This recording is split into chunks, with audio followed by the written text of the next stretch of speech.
Hi friends, அனைவருக்கும் வணக்கம். Friends, south Korea கம்பெனியான Samsung தரப்புல இந்தியாவில் இன்னொரு மொபைல் வந்து புதுசாக கொண்டு வர போகிறாங்க.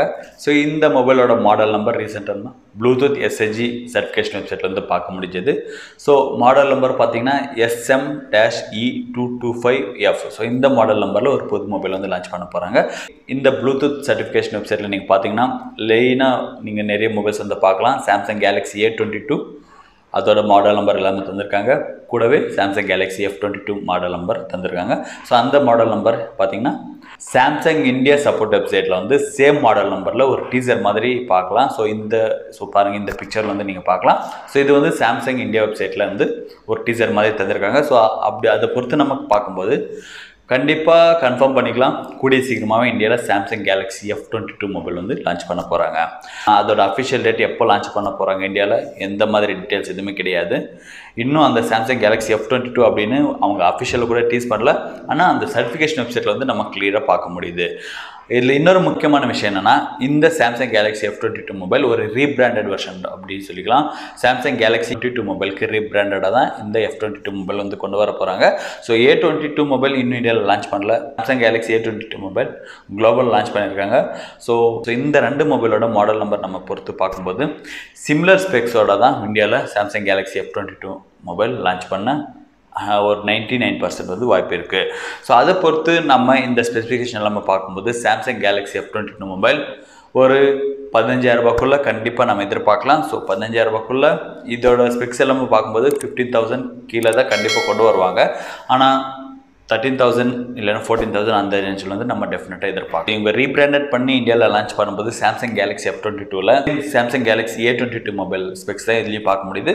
ஸோ அதை பொறுத்து இதோட ஸ்பெசிஃபிகேஷன் வைஸ் நம்ம பார்த்தோம்னா இதில் முக்கியமான விஷயம் என்னன்னு பார்த்தோம்னா நமக்கு சூப்பர் AMOLED டிஸ்பிளே வந்து நம்ம எதிர்பார்க்கலாம் இந்த சாம்சங் கேலக்ஸி F22 மொபைலையும். ஸோ இந்த ஸ்பெசிஃபிகேஷனில் நம்ம முதல்ல டிஸ்பிளேலேருந்து ஸ்டார்ட் பண்ணோம்னா 6.4 இன்ச் HD+ டிஸ்பிளே வந்து நம்ம இங்கே எதிர்பார்க்கலாம். ஸோ ஃபுல் HD+ டிஸ்பிளே வந்து இருக்காது. ஆனால் சூப்பர் AMOLED டிஸ்பிளேயும் இதில் இருக்குது. கூடவே 90 Hz ரெஃப்ரெஷ் ரேட் வந்து பார்க்க முடியுது. ஸோ இது ஒரு ப்ளஸ் பாயிண்ட் இருந்தாலும் HD+ அப்படின்றது ஒரு மைனஸாக பார்க்க முடியும். ஆனால் சூப்பர் AMOLED டிஸ்பிளே இருக்கிறதுனால கூடவே 90 Hz ரெஃப்ரெஷ் ரேட் இருக்கிறதுனால யூசேஜ் ஃபீலிங்கும் நல்லாயிருக்கும். அதில் பார்க்குற கலரிங் எல்லாமே நமக்கு நல்ல டீட்டெயிலிங்காக தெரியும். ஆனால் HD+ இங்கே ஒரு முக்கியமான மைனஸாக பார்க்க முடியுது. மொபைலோட பர்ஃபார்மன்ஸ் எப்படி இருக்குன்னு பார்த்தோம்னா இந்த சாம்சங் கேலக்ஸி A22 மொபைல் அவங்க குளோபலில் 4G variant 5G variant launch பண்ணியிருக்காங்க. ஸோ அந்த 4G வேரியண்ட்டுக்கு ரீபிராண்டட் தான் F22 மொபைல் இருக்குது. ஸோ 5G வேரியண்ட் வந்து கிடையாது. ஸோ அந்த 4G வேரியண்ட்டில் அவங்க MediaTek Helio G80 ப்ராசஸர் வந்து யூஸ் பண்ணியிருக்காங்க. 12nm பேஸில் மேனுஃபேக்சரிங் பண்ண சிப்செட் அப்படின்னு சொல்லிக்கலாம். ஸோ பர்ஃபார்மன்ஸ் வைஸ் வந்து எக்ஸலண்ட் இல்லைனாலும் உங்களுக்கு கேமிங்கில் நார்மல் செட்டிங்கில் வந்து விளையாடுறதுக்கு ரொம்ப நல்லாயிருக்கும். டே பை டே யூசேஜ்க்கு வந்து ரொம்ப நல்லா சப்போர்ட் பண்ணக்கூடிய ப்ராசஸர் தான். ஸோ ஏற்கனவே இதே ப்ராசஸரில் நிறைய மொபைல்ஸ் வந்து நம்ம 11,000 12,000 ரேஞ்சில் வந்து பார்க்க முடியுது.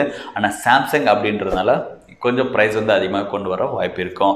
ஆனால் இந்த ப்ராசஸரில் டே பை டே யூசேஜ் வந்து அது கூட இந்த ப்ராசஸர் வந்து கேமிங்காக ஓரளவுக்கு நல்லா சப்போர்ட் பண்ணுற ப்ராசஸர் அப்படி சொல்லிக்கலாம். கேமிங்லேயும் நீங்கள் ஆவரேஜ் பர்ஃபார்மன்ஸ் வந்து கண்டிப்பாக எதிர்பார்க்கலாம். ஸோ லோ செட்டிங்கில் விளையாடிங்கன்னா நல்ல சூப்பரான பர்ஃபார்மன்ஸை கண்டிப்பாக கேமிங்கில் இந்த ப்ராசஸர் வந்து சப்போர்ட் பண்ணும். இந்த மொபைலோட பேக் சைட் டிசைன் பார்த்தீங்கன்னா இதுக்கு முன்னாடி அவங்க லான்ச் பண்ண F சீரிஸில் இருக்கிற சேம் அதே பேட்டர்னோட தான் கேமரா செட்டப் எல்லாமே இந்த மொபைலையும் நம்ம பார்க்க முடியுது. கார்னரில் ஸ்கொயர் ஷேப்பில் 4 கேமராஸ் வந்து பேக் சைடில் நம்ம பார்க்கலாம். ஸோ இதில் பார்த்தீங்கன்னா 48 மெகாபிக்சல் பிரைமரி கேமரா இருக்குது. கூடவே OIS சப்போர்ட்டும் இதில் பார்க்க முடியுது. ஸோ அது ஒரு நல்ல விஷயமா இருக்குது. ஸோ ஆப்டிக்கல் இமேஜ் ஸ்டெபிலைசேஷன் ஃபீச்சரும் இந்த மொபைல் வந்து நம்ம எதிர்பார்க்கலாம். ஸோ அடுத்து 8 megapixel ultra wide angle lens, 2 megapixel depth sensor, 2 megapixel macro sensor வந்து பேக் சைடில் பார்க்கலாம்.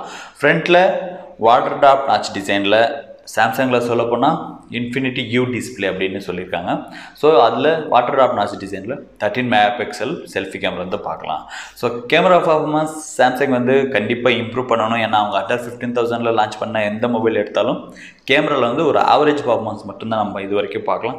இந்த மொபைலையும் கேமராவில் எக்ஸலண்ட் சூப்பர் அப்படின்னு கண்டிப்பாக எதிர்பார்க்க முடியாது.